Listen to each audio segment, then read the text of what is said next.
instinct.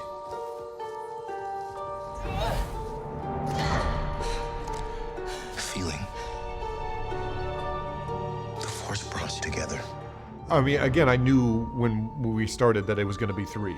And in the initial meetings, JJ gave me an overall character arc that I was been holding on to for 6 years. That I knew where it started, where hopefully if we could do it, where that character would begin the last movie. So that's where, but on set, I sometimes have moments of self-reflection, but mostly on other sets and that I'm not in. You know, I'll go to other people's sets and take in the scale of it and be excited by that. So I did more of that this time and visit other scenes and but when it's your turn and you're on set, I shut out try to think about what's happening now and less about what does it mean.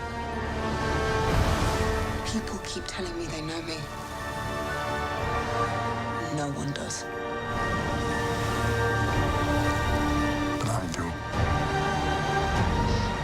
It's like Adam went into the gold room and they were like, hey, here's what happens. And we were all in the dark, like fumbling around for a light switch. No, I didn't.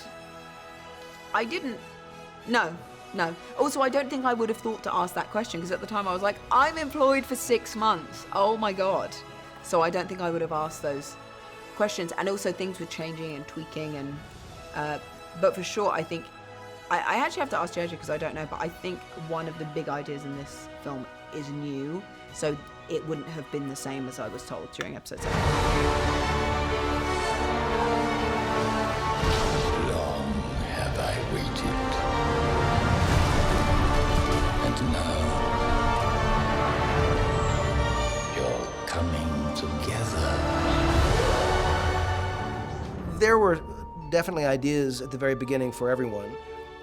But when I was sitting there telling Adam what I believed would happen, there was, we were really scrambling and focusing on getting Force Awakens on its feet. So it wasn't like I was there actively working on episode 9, but I could tell him where I felt the character would go.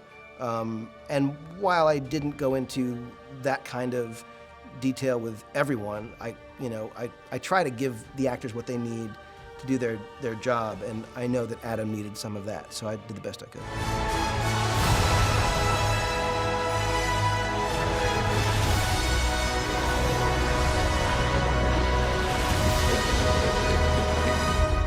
The thing about Star Wars, by the way, is that because every type of location, in a way, has already been done, which is to say, every kind of weather system, are you underwater? It's like done.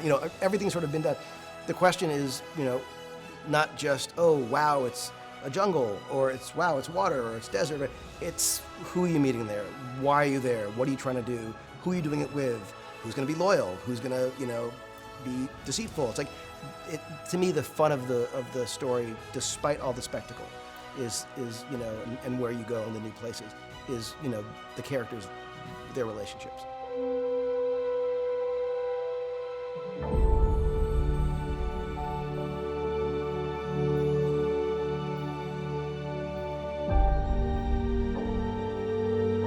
Passed on all we know.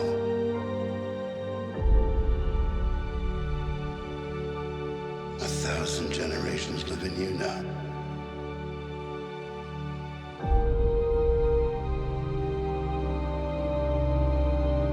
But this is your fight. The Force will be with you. Always.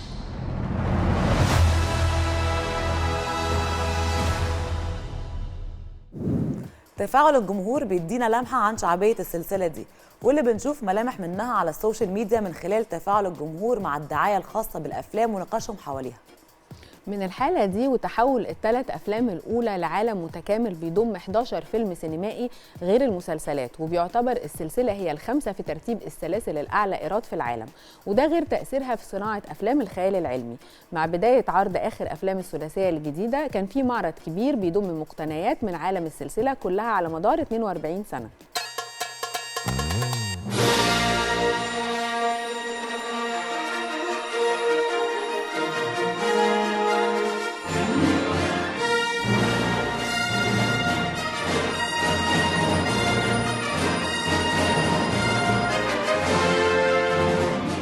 it's called the Todd Fisher Collection, but I do think it should be the Debbie Reynolds, Carrie Fisher Todd Fisher Collection. I'm the last man standing, so we're just calling it the Todd Fisher Collection. It's all about Carrie. We could have brought in a lot of Debbie stuff. Obviously, we have tons of it, but this is the best stuff we have on Carrie and Star Wars.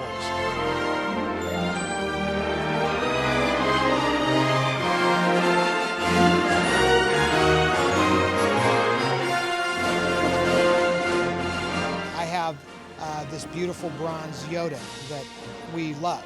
And it was done by an artist named Lawrence Noble. The bronze Yoda sits in front of Lucas's office building on top of a fountain. And we were always taken by that, and the artist gave one to Carrie.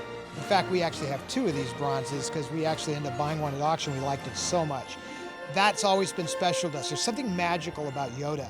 And he meant a lot to Carrie and I, and some of his philosophies were kind of a lot of our philosophies. So Yoda's an important one. I think Carrie would love to see him out and about. No,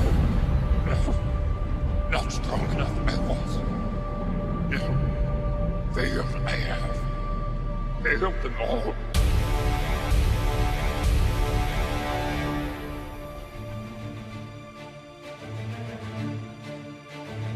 And funny story with the weapons, Carrie had never fired a gun in her life until Star Wars. And so my best friend Miguel Ferrer and I had to take Carrie to the shooting range and kind of show her how to handle a gun so she didn't look too dorky holding what is a gun, really. I mean, it's a blaster, but it's a gun. It's a space gun. So that's a fun story.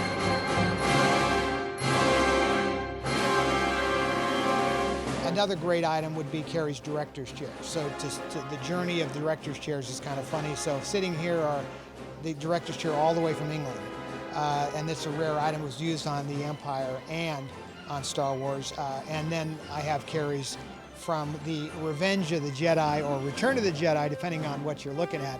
But both of those chairs survived all these years, and so they're here, and they've got her scripts sitting on them like they would have had she been on the set. And of course, with all of this stuff, we have photographs, of these items on the set or in action, and that's important too, just so you can put it in context.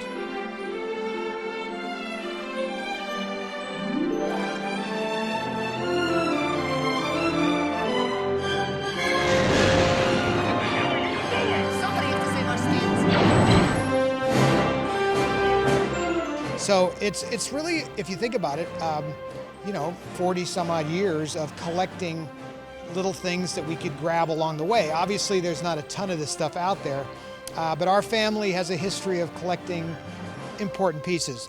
Ironically, the scripts had been thrown in Carrie's garage. My mother saved them and had them bound.